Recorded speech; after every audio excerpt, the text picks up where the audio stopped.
Our next term proves that guitar heroes can have O-levels. Yes, kids, but studying doesn't mean that you can't rock. It does cut into your type of drink, drugs and loose women, though. All of which are wrong, obviously.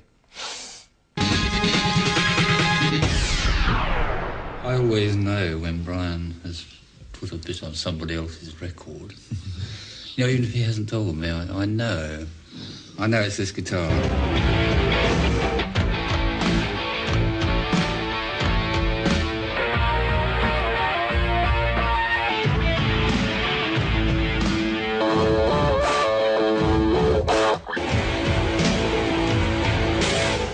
Brian May was very fortunate in that he had a very nice and kind dad who'd got an old mahogany toilet seat. It came from the part of an old fireplace. We made it out of shoe boxes and shoes.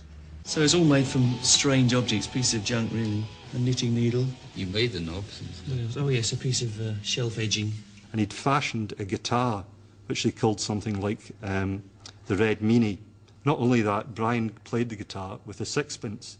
And this was the band to watch in '74. He had sort of long, curly hair, which I thought was very good. That's a plus. He was obviously very articulate and intelligent. Armed with rock's most famous DIY guitar and a degree in astrophysics, Brian forsook the telescope for the axe and some equally brainy bandmates. Taylor, Imperial College, Drums and Biology. Deacon, Bass and Bachelor of Science, First Class. And when the first singer didn't work out, they looked to a Zanzibar-born design student for inspiration. Freddie's already been to our gigs and gone, yeah, you're great, you know, but you should do this and you do that. And we thought he was like, you know, all talk, I suppose. And Fred goes, well, I can sing for you.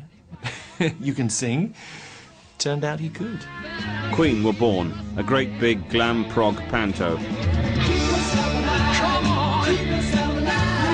To begin with, not many people understood them or their music. Everyone said, oh, you know, disc jockeys are not going to play this because it takes too long to happen. So as soon as he's arrived, we decided we would put the kitchen sink in, all of it, in the first 8 bars. And if you listen to it, you'll know exactly what I mean. You know, the whole Armageddon. The kitchen sink approach produced their first hit and a lashing from the critics. And I thought, I don't think we're going to get on with these people. I remember having that feeling, you know, and it, sure enough, you know, we come along and they hate us from the beginning. Is this the real life? Their response? Write a 7-minute rock opera, release it as a single, then get a leg up from a friend. I guess you have to mention Kenny Everett. We gave him a copy, officially to listen to, but he was winking as we gave it to him.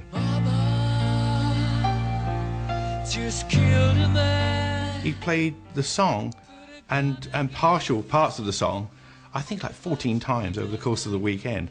Of course, by the time it got to Monday, the kids were going to the record stores and wanting to buy the single.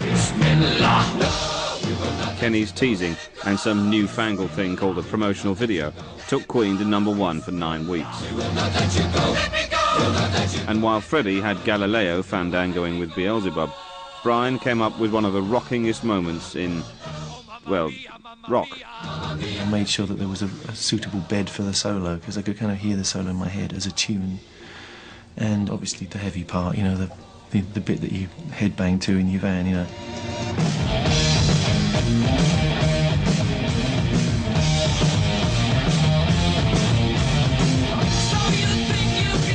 Bohemian Rhapsody marked the start of a decade of unremitting success.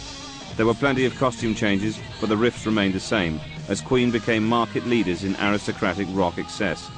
Brian got an ulcer, got better, became a tax exile, came home again, and by the time Bob Geldof rang up about something called Live Aid, was one of Britain's highest paid executives.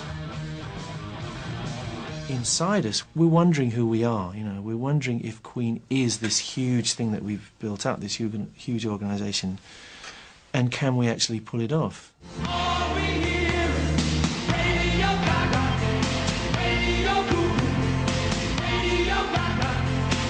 It gave us the confidence to realise that actually, even without the extravaganza, we were still us and we could still move people. So it was a great thing for us.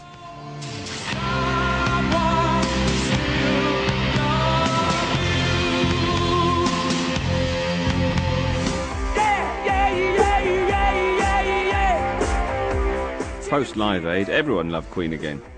But the final date of their 1986 world tour at Nebworth was to be their last, though the really bad news didn't come for another 4 years. The music world has been paying tribute to Freddie Mercury, the lead singer with the rock group Queen. He died last night, just 24 hours after saying he had AIDS. Good evening, Wembley and the world! Getting up on stage with him, that was pretty memorable.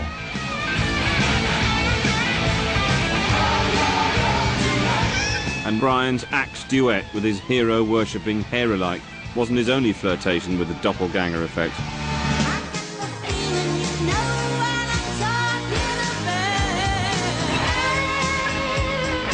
Before and after Freddie's death, Brian added his unique sound to his now wife's solo project and launched his own solo career on the back of a car ad. But there was still another #1 in the offing. We were looking for an anthemic rock song, you know, that we could kind of five up.